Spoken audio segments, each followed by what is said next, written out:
right, we are back in the club today, joined with Myra Haley on the mic. I'm your co-host, Chris Jager.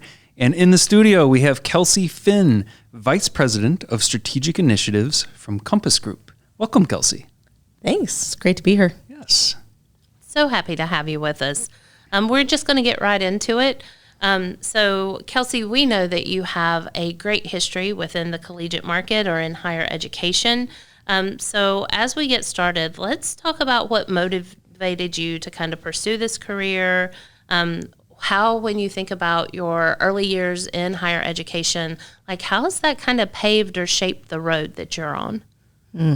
Well, it would be interesting if I could sit here and say I had a whole big plan of working in colleges and universities. That wasn't the plan? No, that was not the plan. When I was in college, everyone was just here. It was my world. Everyone else was living in it. Sure. I didn't actually realize people worked at colleges and universities. I just, again, it was like, do your life. And I had a really great time. Yeah. And I actually majored in parks and recreation. Okay. Nice. And I thought I was going to work in hotels or in park districts because I had been a lifeguard and I really liked being in hotels. So it seemed like a great natural transition. Might as well. Yeah. So it was funny when I was thinking about this a little bit too, is one of my mom's favorite stories is when I was in 8th grade, I think it was 8th grade, junior high, and we'll use years because I think they're important in some of these conversations. But in the 80s, I go to Eastern Illinois University, which is, right? Fantastic. We love that here. Here we are in Illinois. So I show up for basketball camp. Yeah. And my mom, as the story goes, is I walk into the dorm room, right? And I have my duffel bag or whatever. And my mom says, I just flop on the bed and said, I'm meant to be here. So I think maybe intuition told me I was going to work with colleges and universities, but I had no idea. Yeah. So I actually, for my internship, my senior year at Illinois State University, I was working at the Marriott. Go Redbirds. Go Redbirds, My right? wife's a Redbird. I love this. So my internship was at the Marriott. Here's another name drop for Illinois, Lincolnshire. Okay. The Marriott. So I show up day one, 11 p.m., and they had me cleaning the workout equipment and testing the chlorine levels in the pool. And I was like, this is really bad idea. Really bad idea. And so day two, I go back and the same thing. So I go to HR and I was like, hey, the person that hired me said that I would have all this multiple experience and front desk and operations. And she's like, yeah, that person's not here anymore. And we're not sure what to do with you. Oh no. Fantastic. So I ended up quitting my internship. Okay. And I'd never really quit anything before in my life. So it was just like, I'm just not doing this. I was going to say, you're in college as an athlete. I'm sure that in itself is a whole mental jump you have to take. Yeah. So I was like, okay, we're not doing this. So I quit. And then I called my advisor, which I don't recommend to anyone. Maybe talk to your advisor first and then make a decision, but whatever. So called my advisor and she's like, okay, well, there's 14 weeks in the semester, but you have to have 12 weeks for your internship to count or you don't graduate in May. Oh, wow. Perfect. So again, we're now in the 90s where there's not the Google machine to find jobs. There's not like internships just falling out of the air. So I go to the paper and I find a job for an event coordinator at the Oak Brook Area Association of Commerce and Industry. Okay. Dial them up. The lady agreed to meet with me somehow, miraculously. And she goes, I said, look, I can work for you for 12 weeks. I need a project and you don't have to pay me. She called me the next day. She was like, let's try it. And they had an internship that was working with the community college, actually College of DuPage, 50 high school students that helped. They just said, we have a gender equity and tech prep grant that we have to use, and it has to partner businesses with high school students. Okay. I was like, perfect. I'll figure it out. So I created a program that back then, soft skills, it was interviewing, it was time management, it was all those pieces. And we brought 50 local high school students and then our business partners, which were McDonald's, Chicago Automobile Trade Association. So these students had access to all of these business professionals. And it was the best thing I did in my whole college career. 6 weeks into my internship, she hired me. That was exciting. Awesome. So I worked for them. But that's when I actually realized what colleges and universities do to help people develop as individuals. And it opened my eyes to realize that I wanted to work in college and universities. So I stayed with them. I ended up working for College of DuPage directly for a while, and then my career kind of took off from there. But it was really an interesting piece in how my worlds are all come together now in my career. Is I focus on leadership.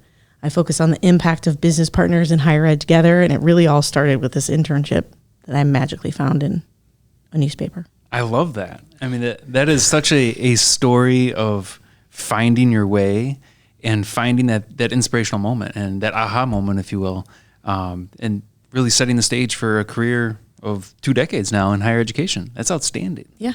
Yeah. Do you also find, though, that a lot of people that tend to be in the collegiate world or higher ed, we kind of lucked our way into some of these places, like either at the right place at the right moment.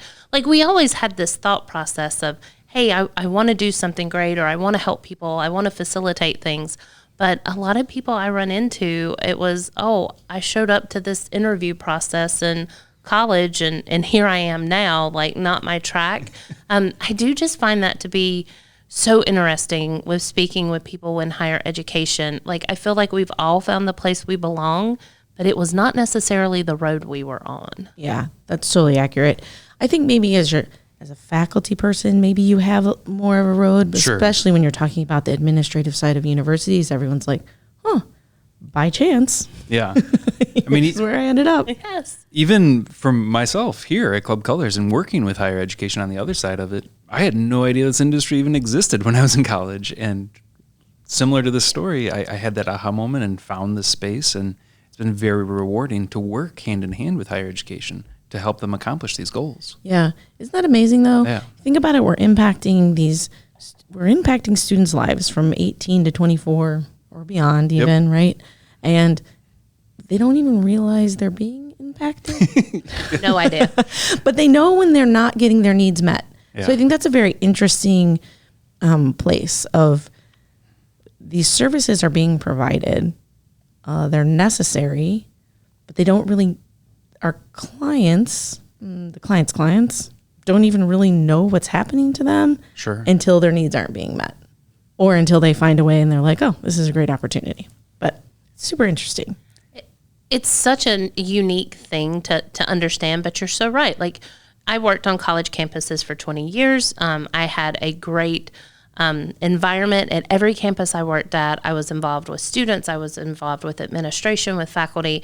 So I really worked in a place where I got to touch all aspects of the college market. But the number of times you would hear either a faculty member, administration, or even your students like call out something that in my role I was able to say, oh, well, we can make that happen. But until someone kind of noticed that, and I always got the, oh, really, you can do that. And I was like, absolutely, I can do that. So, but you're right. There's like these missing links that you don't even recognize that it's missing until someone calls that out or has that need. And then it luckily sometimes blows up into a lovely career for you in your future. That's right. A lovely Lovely. career. So you get your feet wet in higher education. Ultimately, you end up with Compass Group. Mm-hmm. And what leads you down that path? How do you find Compass Group, and how do you make that transition from working at the university early on to now working within Compass Group? Yeah, so we spent 20 years on college campuses. So Illinois State, University of Nevada, Las Vegas, UC Berkeley. The Running Rebels. The Running Rebels. There you go. So I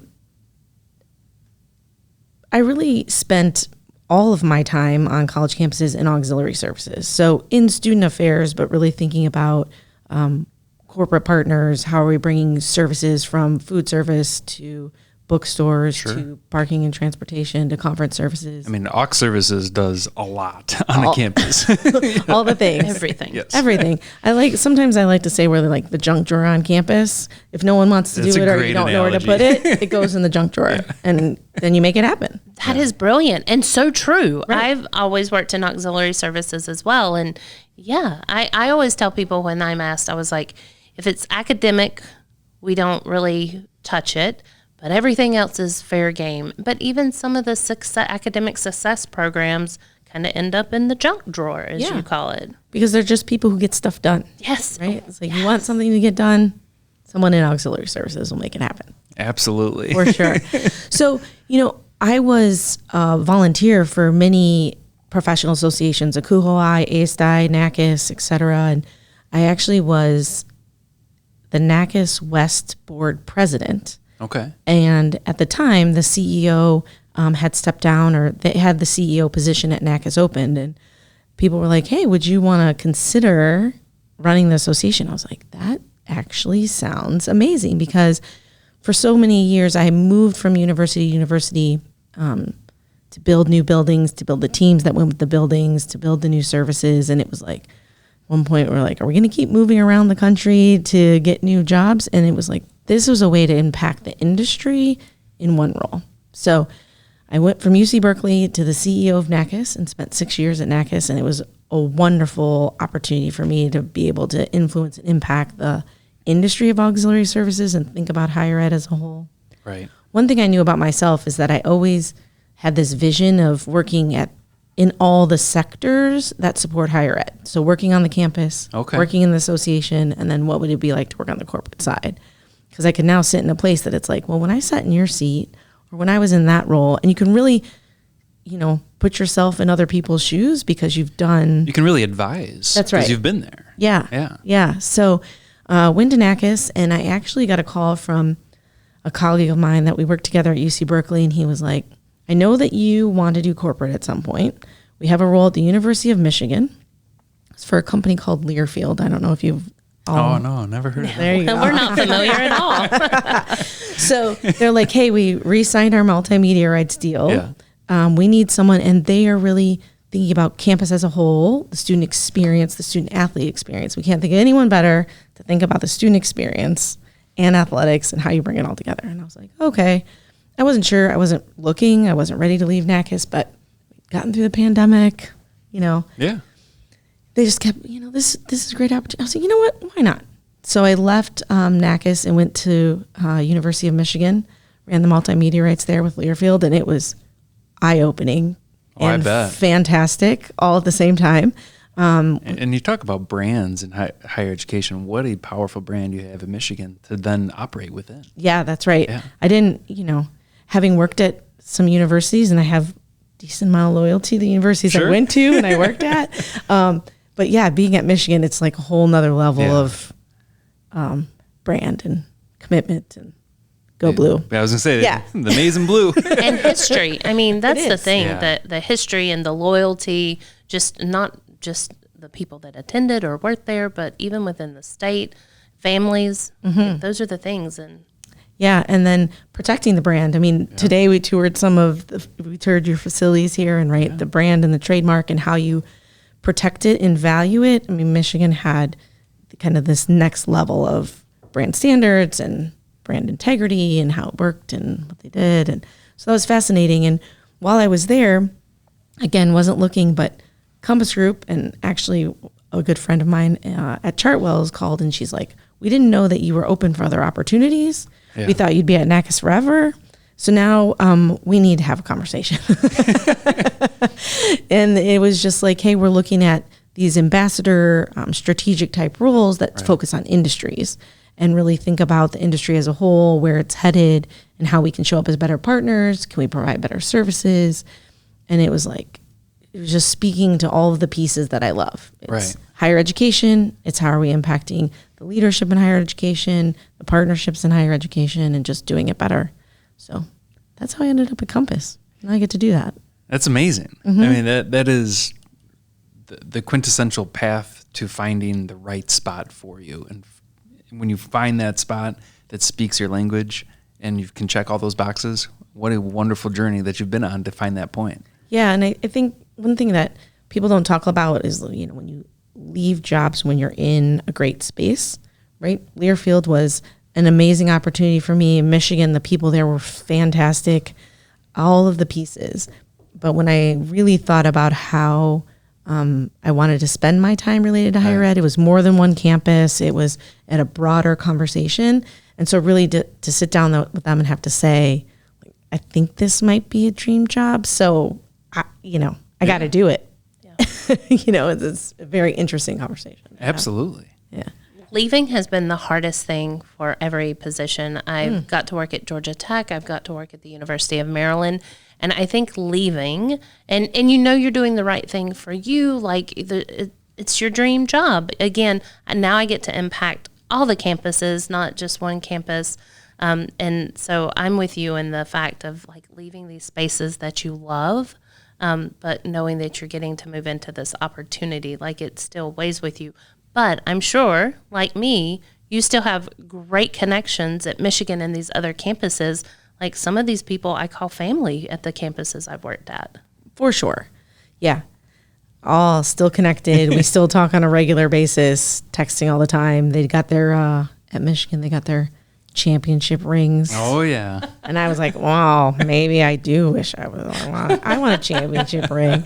And then they're playing Texas this year for sports fans out there. And Matthew McConaughey, they get to walk him out onto the field. I was like, are you sure you don't need a special appearance from Kelsey Finn with Matthew McConaughey? I don't think I rank up there, but yeah, I mean, the team at NACUS, the team at Cal, I mean, I've even had the opportunity, I think, leaving, and then how do you take care of people, right? How do you leave gracefully? How do you set things up for success? And then, if there's future opportunities, how are you bringing people along with you, right? You're never doing any of this alone, ever. Well, and to that point of bringing people along with you, I mean, you both have operated in higher education for years. I've seen it in the 8.5 years I've been doing this, but people move institutions. I mean, you did it on your own journey, and you have that opportunity now to sit in the seat where you're touching all these different schools, and those paths are going to cross down the road where you've built this network and the relationships you've been able to build and the strategy that goes into that. I'm sure just is a full circle moment for you now in this role. Mm-hmm. It is. And it's just thinking about people and matching what they want to do with what we have to offer and vice versa, or just other spaces, right? It's being in, and I have the opportunity, you get to be with college and university folks, I get to be with association people, I get to be with other corporate partners, and it's like, right, how are we just taking care of each other, for each other, and the industry as a whole? I was going to say, to me, it boils all down or back down to that student experience. And at the end of the day, all these different pockets of campus, different relationships across campus, it all comes back to what does that student experience look like? And how are you building for student success together to make that an experience that makes that higher education value add that much different for folks? Mm-hmm. So what kind of goes into that when you talk about the relationships you have to form on campus and that matchmaker of solutions? What's your strategy there? What do you look for when you're looking at those players across campus and how you might be able to enter the picture strategically? Well, I mean, campuses couldn't be more complex if they tried, right? And just a few cooks in the kitchen. Oh my! All the cooks in all the kitchens. Seek consensus. That is the greatest piece of advice I got 23 years ago. I was told as I was moving campuses, always seek consensus, and I find that to stand true. Oh, do you? I feel like it's like death by consensus. Oh, do you really think so? I mean, I don't know. Maybe I'm looking at the coin differently than you. If I get one person on board, I know that's the path. I just got to get the other 52 on board. Yeah, right. Yeah, that's fair. I just need them to, they don't all have to agree, though. They just need to get on board. Yes, get on board. Consensus sometimes means like they all have to agree. Check the box. Yeah, right. Yeah. It's all about relationships. I know every industry says it's all about relationships. I get it. And it is. But I think it's about relationships and be able to speak different languages. Because if you're talking to a professor versus a procurement person versus an auxiliary person versus a student affairs person versus a parking person versus a chef, right? There's so many different decision makers depending on the service that you're looking to provide or the partnership that you're looking to do. It's how do you translate the conversation? Right. How do you hear what they're really saying, and how do you meet them where they are and talk the language around their space, right? And then it's putting in the time. I think sometimes people want, I've had many people in my career come to me and be like, we're coming into the higher ed market. Fantastic. Do you have 18 to 24 months before you make your first sale? It's the long game, right? It is. And if very you don't, much if you is. don't have 18 to 24 months before you make your first sale, that's totally fine. Yeah. But don't come into higher ed. Yeah. The only industry that I found that's slower are airports. So we spent some time going to airport conferences just to see like synergies between higher ed and airports and line management and other cool things. But yeah, airports take a long time. So 18 to 24 months. And it is a long game, and it can be very lucrative. And, you know, once you get one or two to really believe in you and you can show up well with them and you really are a partner in meeting their needs, it's a great space to be in. Yeah. And you will, I mean, I think you all experienced that here with this company, right? With Club Colors, it's like you started at a certain place and then how it continued to grow, and then Yeah.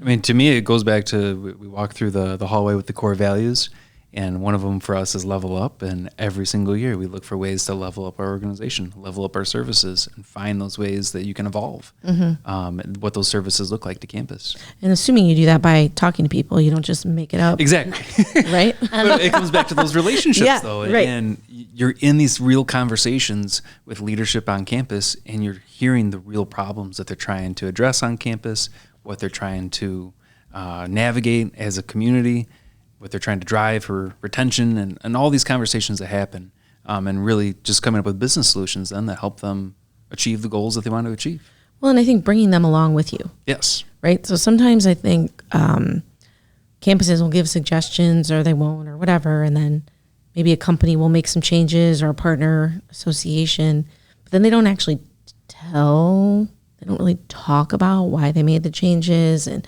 the impact that they hope to have together. And so I think communication is so key in all of this, right? We have a conversation about what you might need. Right. Maybe we're going to level up. Maybe we're going to adjust something. Does that make sense to you? Okay, here's why we did it. Let's bring you along this journey with us. People in higher ed just really want to be included in things. Yes. 100%. And, Right? you know, we do that. So I attend the ICLA conventions, NERSA, we support them. We've supported them, I think, for 15 years now. Their Rec Day program. But it's that same, as we're at these events, as we do their expos, just being open and transparent about all the things that we offer, what we bring to the table. But if you're not continually having those conversations, then you're getting missed, because so much is happening across the board. And in our industry, we kind of touch in different departments, and a lot of our campus partners are siloed. So being able to get a consistent, The silos are very real. yes, and it's that consistent messaging and sharing. But for me particularly, I've been with Club Colors now for over 5 years. And when I first started, attending the conventions, being at the expos, it was hard because, Club Colors, who are you? Club Colors, what do you do? And just this past year, it's, Club Colors, I know you. We work with you. And so, again, you mentioned 18 to 24 months, and you are 100% correct. Because even if you've won an RFP, if you have an agreement with the campus, you're licensed with the campus, that community is so far stretched, and there's so many people that you've got to be having the conversations. You've got to be able to build those relationships just so that they can trust. I mean, it's the trust, I think, that's key, that we're going to do the best thing for the campus, for the student, for the staff, for the faculty. So I completely agree that if you want to enter the higher education market, it is a wonderful and amazing space, but it is the long game of how you get there, and it has to start with relationships. Yeah. And sitting at the table with them, right? You mentioned being in an expo hall and but it's also then going to the sessions with them, being at the networking events, meeting the people. That makes that all full circle package. Yes, and if you can present at those events, or That's right. if you're able to share like great things, the successes with other campus partners at those events. So you're correct. You have to be involved, because a lot of what they're talking about is after hours. It's at those social events that they create. So you can't skip out on those. No, you ever. can't. No. Nope. Now, Compass Group resides within the food services side of campus. Talk a little bit about, for our listeners that maybe aren't familiar with what Compass Group is, just a little background to where these conversations are happening for you on campus, Yeah. what this looks like. So Compass Group, right, is the largest food service and hospitality company in the world. There's 40 some operating companies. Don't quote me. I'm not going to give an exact number because it feels like it's changing. They're buying, so whatever. But a few key companies that work with higher ed, Chartwell's, Bon Appetit, Levy, Canteen Vending. The list could continue on. Flick, hospitality. So the Wolfgang Puck Catering, etc. So I know Wolfgang Puck. Yep. there you go. The restaurant. It's good. He has a catering part that is part of Compass. So, and there's facilities. So SSC, ESFM, which do facility operations on college campuses. So there's multiple ways that Compass operating companies are touching college campuses. What I think is really interesting right now, especially in food and where we're at, and I would even say facilities, is how loneliness is a true problem on college campuses, right? So That's interesting. right, pandemic, people all get put in their spaces and places. Most campuses stay virtual for a while. I mean, y'all started shipping boxes to create this experience of, I would say, belonging, right? So campuses were really looking for how do students continue to feel connected and belong to their university, right? Because it's those heartstrings that continue on to be donors and alumni and give back and all those pieces, right? And so what has happened is students turned to their phones, they did other things, so they were connected in other ways. And now we're figuring out ways that socialization can impact them positively and move us away from this loneliness epidemic, if you will.